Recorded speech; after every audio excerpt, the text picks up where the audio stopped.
आजकल भारत में कहीं भी चले जाइए, आपको हर तरफ कुछ न कुछ बनता हुआ दिखेगा। लेकिन ये सिर्फ सड़कें या इमारतें नहीं हैं। ये तो एक बहुत बड़े, एक विशाल राष्ट्रीय सपने की नींव रखी जा रही है। तो चलिए, आज देखते हैं कि ये सपना असल में दिखता कैसा है। एकदम सीधी बात है।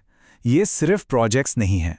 ये भविष्य की एक महाशक्ति का खाका है। मतलब ये जो कुछ भी हो रहा है वो छोटे मोटे बदलाव नहीं है। ये शब्द इन योजनाओं के स्केल और एम्बिशन को आप कह सकते हैं एकदम साफ कर देते हैं। तो सवाल ये उठता है कि ये जो इतने सारे विशाल प्रोजेक्ट्स चल रहे हैं, इनके पीछे की असल रणनीति क्या है? क्या ये सब बस यूं ही हो रहा है, या फिर ये किसी बहुत बड़ी सोची समझी योजना का हिस्सा है? चलिए आज इसी का पता लगाते हैं। सोचिए, 1 अरब से भी ज्यादा लोगों का देश, आखिर वो अपना भविष्य कैसे बना रहा है? ये एक बहुत बड़ा सवाल है ना? और इसका जवाब कहीं ना कहीं इन्हीं बड़े बड़े प्रोजेक्ट्स में छिपा हुआ है। ठीक है, तो इस पूरे विशाल बदलाव को आसानी से समझने के लिए हम इसे 3 मेन हिस्सों में बांटकर देखते हैं। आप इन्हें 3 स्तंभ भी कह सकते हैं। पहला है एक महाद्वीप को जोड़ना, दूसरा कल के शहरों का निर्माण करना, और तीसरा अपने भविष्य को सुरक्षित करना। चलिए बात करते हैं पहले स्तंभ की, एक महाद्वीप को जोड़ना। देखिए, किसी भी देश की असली ताकत इस बात पर निर्भर करती है कि वहां लोग, सामान और यहां तक कि आइडियाज कितनी तेजी से और कितनी आसानी से एक जगह से दूसरी जगह पहुंच सकते हैं। यहाँ पर 2 बहुत अच्छे उदाहरण हैं। ये दोनों प्रोजेक्ट्स एक दूसरे से बिल्कुल अलग हैं, लेकिन दोनों ही बहुत जरूरी हैं। एक तरफ तो है जोजिला टनल, जो हमारी सीमाओं तक पहुंच को आसान बनाती है, मतलब एक सामरिक जरूरत है। और दूसरी तरफ है भारत माला परियोजना, जो पूरे देश में एक जबरदस्त इकोनॉमिक नेटवर्क बना रही है। 83,000 किलोमीटर, जरा इस नंबर के बारे में सोचिए। 83,000 किलोमीटर, ये भारतमाला हाईवे प्रोजेक्ट की कुल लंबाई है। ये एक आंकड़ा ही इस प्रोजेक्ट के साइज को, इसके विशाल पैमाने को बताने के लिए काफी है। कमाल है। और बात सिर्फ सड़कों की नहीं है, समुद्री व्यापार पर भी पूरा फोकस है। सागरमाला पोर्ट मॉडर्नाइजेशन प्रोग्राम को ही देख लीजिए। इसमें 120 अरब डॉलर का एक बहुत बड़ा निवेश किया जा रहा है। ये दिखाता है कि भारत अपने समुद्री व्यापार को लेकर कितना सीरियस है। और इससे होगा क्या? इससे व्यापार और सफर करने की रफ्तार ही बदल जाएगी। एक छोटा सा उदाहरण है मुंबई अहमदाबाद बुलेट ट्रेन का। जो सफर पहले 8 घंटे लेता था, वो अब सिर्फ 2 घंटे में पूरा हो जाएगा। सोचिए कितना फर्क पड़ेगा। तो ठीक है, देश तो जुड़ रहा है। अब बात करते हैं उन जगहों की जहां लोग रहेंगे, काम करेंगे और जहां से नए नए आइडियाज निकलेंगे। यह है हमारा दूसरा स्तंभ, कल के शहर।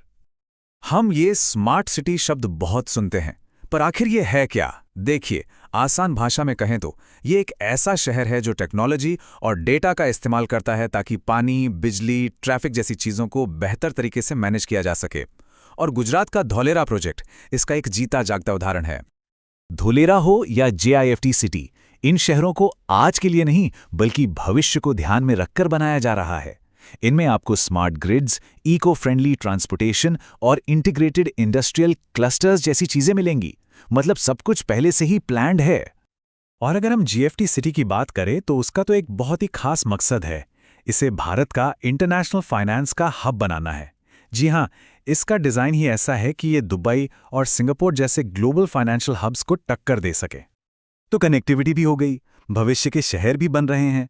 लेकिन अब आता है सबसे जरूरी सवाल, हमारे भविष्य को सुरक्षित कैसे किया जाए? और यहीं पर हमारा तीसरा और आखिरी स्तंभ आता है। इसमें उन प्रोजेक्ट्स की बात होगी जो हमारे रिसोर्सेज और हमारी स्ट्रेटेजिक आजादी को पक्का करते हैं। जैसे कि Ken Betwa river link project.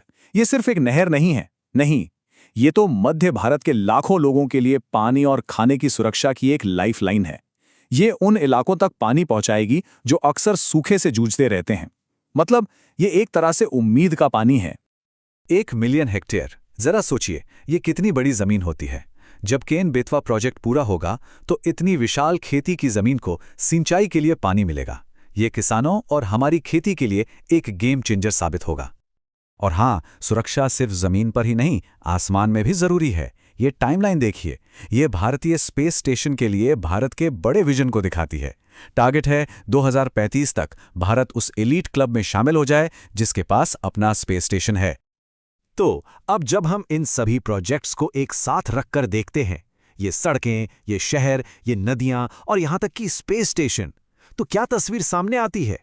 ये सब अलग-अलग पजल के टुकड़े नहीं हैं। नहीं, ये सब मिलकर एक राष्ट्र के पुनर्निर्माण का एक बहुत बड़ा कैनवस तैयार कर रहे हैं। और इसका सीधा सीधा असर हमारी अर्थव्यवस्था पर पड़ता है। देखिए, सामान को एक जगह से दूसरी जगह ले जाने की लागत, जिसे हम लॉजिस्टिक्स कॉस्ट कहते हैं, वो आज हमारी जीडीपी का लगभग 14% है। इन प्रोजेक्ट्स के बाद अनुमान है कि ये घटकर सिर्फ 9% रह जाएगी।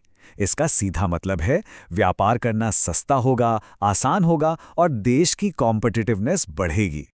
तो ये जो इंफ्रास्ट्रक्चर, इनोवेशन और सस्टेनेबल डेवलपमेंट की लहर चल रही है, ये लाखों लोगों के लिए नए मौके बना रही हैं और साथ ही ये दुनिया को एक साफ संकेत दे रही है कि एक नया भारत उभर रहा है और ये उसके इतिहास का एक बहुत ही निर्णायक मोड़ है। तो सवाल वही है, इन सारे ब्लूप्रिंट्स के साथ दुनिया की अगली महाशक्ति कैसी दिखेगी? ये एक ऐसा सवाल है जो अपने आप में सोचने पर मजबूर करता है।